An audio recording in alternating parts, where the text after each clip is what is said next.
Next, coming to the heparin-induced thrombocytopenia.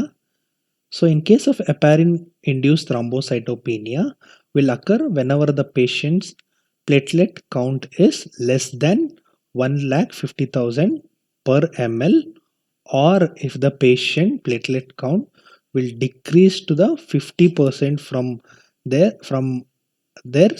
pre-treatment platelet value. This will be seen in 0.5% of the patient, that is heparin induced thrombocytopenia is seen in 0.5% of the patient, which is usually encountered 5 to 10 days after initiation of the therapy with heparin. And the heparin induced thrombocytopenia incidence is very low with low molecular weight heparin, and it is very rare with fondaparinux. So it can lead to life-threatening thrombotic complication. It can go up to the extent of limb amputation. It further can lead to development of thrombocytopenia. It is more likely to be seen in case of women than in case of males, and it is more common in surgical patient than the medical patients. So, in case of heparin-induced thrombocytopenia, the venous thromboembolism occurs most commonly than the arterial thrombosis. So, it can also lead to limb ischemia, myocardial infarction, stroke, and other reactions which are associated with the heparin induced thrombocytopenia are it can cause bilateral adrenal hemorrhage and skin lesions at the site of subcutaneous heparin injection, and also it is associated with the development of the immunoglobulin G antibodies against the complexes of heparin with platelet factor 4.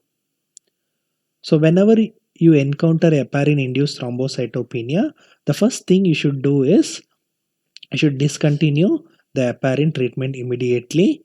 So, which usually occurs 5 or more days after beginning the therapy, regardless of dose or route of administration.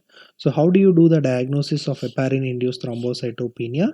It can be confirmed with heparin-dependent platelet activation assay, or by doing immunoassay of antibodies that react with heparin platelet factor 4 complexes.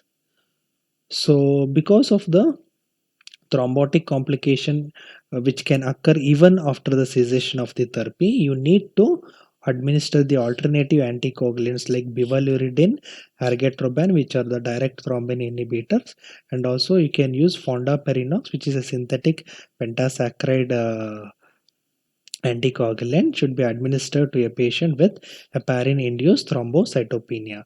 So you can ask a question that even bivaluridine or argatroban and fondaparinux can cause thrombocytopenia. Yes, it can cause thrombocytopenia. The chances of causing thrombocytopenia with respect to bivaluridine, argatroban, and fondaparinux is very rare. So low molecular use of low molecular weight heparin should be avoided because it can cross reacts with heparin antibodies. And also the warfarin cannot be used because warfarin may precipitate the venous limb gangrene, or it can cause skin necrosis in patients with heparin induced thrombocytopenia. So therefore warfarin should not be used until the platelet count returns to normal. So what are the other toxicities which are associated when you use heparin or the parenteral anticoagulants? It can lead to abnormalities of hepatic function test with heparin and low molecular weight heparin.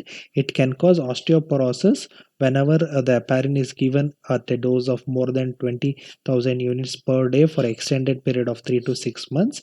And risk of osteoporosis is lower in case of low molecular weight heparin and fondaparinux when compared to the heparin. And also remember that heparin can inhibit the synthesis of aldosterone by the adrenal gland, thereby it causes hyperkalemia. So what are the key points to note with respect to heparin induced thrombocytopenia? The incidence is low with low molecular weight heparin and very rare with fondaparinux, and it can lead to life threatening thrombotic complication, and it can go for to the extent of limb amputation. So Whenever you encounter heparin-induced thrombocytopenia, immediately you should discontinue the use of heparin or low molecular weight heparin immediately.